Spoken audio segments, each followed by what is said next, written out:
Ang ating yung motor. Ayan, ayan o. Ayan o, nagkukurap-kurap na talaga siya guys o. O, diba? Nagkukurap-kurap talaga siya. And, take note guys ha.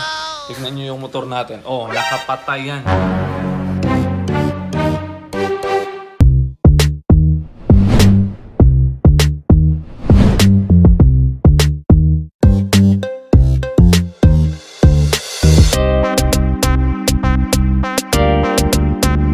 Kaboom! What is up guys? Ayan.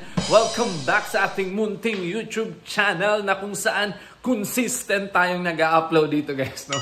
But anyway, ito na nga guys, no?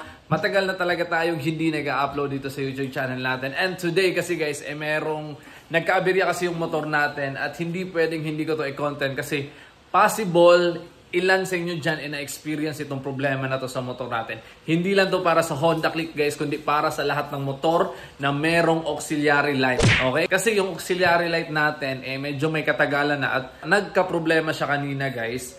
Gawa ng sobrang lakas ng ulan. Sa pagkakaalam ko guys, yung relay niya yung nagka-problema na basa, na naging grounded yung ano natin, relay, no? So, kanina while nasa work ako, may pumunta sa akin, sinabi na motor ko ba daw yung kukurap-kurap yung auxiliary light. Sabi ko, paano magkukurap-kurap yun? Naka-off yung motor ko. At the same time, nasa akin yung susi kanina. So, yun, pinuntahan ko, which is sa motor ko nga talaga. So, ayan, puntahan natin yung motor ko. Ngayon kasi, ayun guys, oh, ayan oh. Ayan yung motor natin, oh. Ayan oh, ayan oh. Maganda lang? Uy, pakita, oh. Kita mo ba yan? Nakikita nyo ba guys? Ayan oh.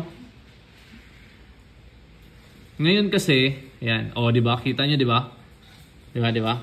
Kita nyo yan, diba? Oh. So, ngayon guys, medyo mahina na yung kurap niya. Pero kanina talaga sobrang lakas na talagang parang nag-ano ka, nagpa-passing light ka, ano.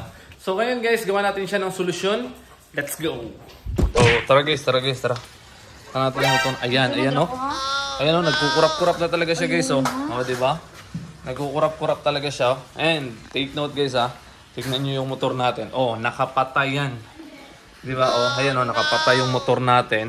Pero nakaandar yung auxiliary light. Diba? So, tignan mo. Ha? On natin to. Oh, ngayon pa natin siya on. Buti na lang kanina guys, is hindi na lowbat yung ano natin. Buti na lang kanina, hindi na lowbat yung battery natin. Nakauwi pa tayo. So, tara guys. Oh, ayan oh. Konti na lang yung battery. Tara, let's go. So, kagaya ng sabi ko kanina guys, ayan oh. Basang-basa pa yung motor natin guys. Ayan, nakita nyo naman diba? Naulanan, galing pa talagang naulanan. Ayan, so kanina naka-park siya guys. Naka-side stand siya. Ganyan. Tapos, eto, dito siya pumasok yung tubig. So, yun talaga yung nag-cause. Kaya naging grounded yung relay natin. At ayan siya, oh, umaandar. Delikado to guys kung hindi natin to gagawa ng solusyon. Kasi possible malowbat yung battery natin. At the same time, wala tayong crank, yung kickstart. Diba? So, sa ngayon guys, medyo may kadiliman na kasi. So sa ngayon guys, is tatanggalin lang natin yung relay natin. At bibili na lang ako bukas ng ibang relay. Or tignan natin kung kaya ba siyang i-blower yung relay natin. So tara, tanggalin natin. Let's go! Ayan o, kumukurap-kurap pa rin talaga oh.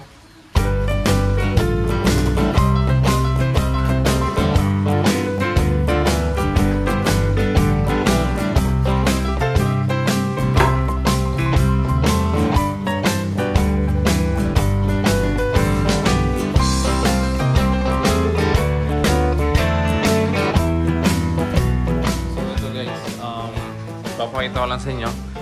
Ito. So, mapapansin nyo, itong area na to dito, basang-basa ko. Ayan o. Which is, nandito lang din yung relay natin. Ayan o. Diba? So, tanggalin ko muna guys ha.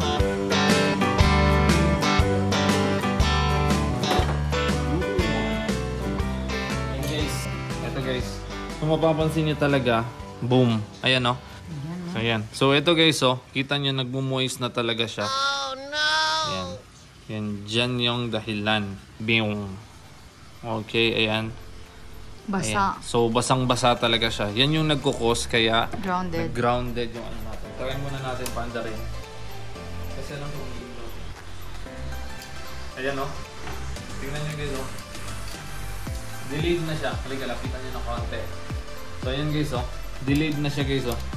So, ang gagawin natin, for me, hindi na to pwedeng i-reuse guys kasi basang-basa na at pag defect na kasi to guys, delikado na i-reuse yan. So, ang gagawin lang natin is bubunutin lang natin to.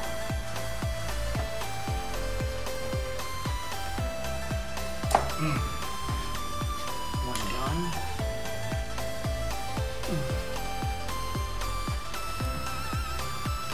Two down. Ayan.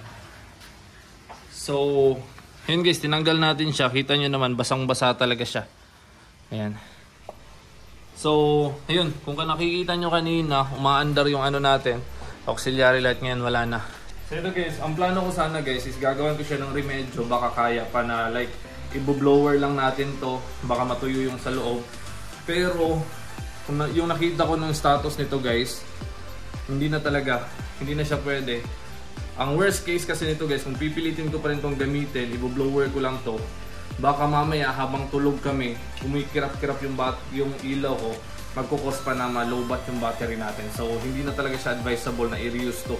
So ang gagawin ko, bukas bibili ako ng panibago nito or papalitan ko siya ng weatherproof eh. Meron daw kong weatherproof ngayon guys, medyo heavy duty na. At least gagamitin natin siya ng mas matagal at hindi na tayo mag-worry kung mauulanan ulit yung motor natin. So, if you want more update about sa motor natin, sa ngayon ito lang muna yung vlog natin. At least naturuan ko kayo or nakakuha kayo ng idea kung paano yung solusyon kung maging grounded tong relay nyo. Kasi ang worst scenario talaga nun guys is malulowbat yung battery natin. So, ito, sure na ako na hindi na to magkukurap-kurap mamaya. Advice ko na lang sa inyo guys, katulad ng kanina guys, mali lang talaga yung pagka-parking ko kanina kasi naka-side stand siya. Wait lang ha, pakita ko na lang. So kanina kasi guys, nakaganyan yung motor ko, naka-side stand and then nakaganto dito. So dito mo na area, lapit ka dito. Itong dito na part guys, ito. Kung nakikita nyo, yung part na yan dyan guys is napapakasukan siya ng tubig. So doon pumasok yung tubig kanina. So as much as possible, kung pwede nyo i-park yung motor nyo na hindi na uulanan, goods na goods yun. Pero kung hindi talaga, siguro center stand and then lagay nyo sa ganyang position yung motor nyo para hindi pumapasok yung tubig. That is my advice guys ha. So based on my experience yun guys. So sa inyo, depende na lang din sa inyo. Kumbaga, sariling diskarte na lang. So yun. Again, hanggang dito na lang muna tong vlog na to. If you want an update, siguro sa mga susunod na vlog guys, i-update ko kayo. Part 2 na lang. Okay? So again, maraming salamat guys and see you in the next one. Bra!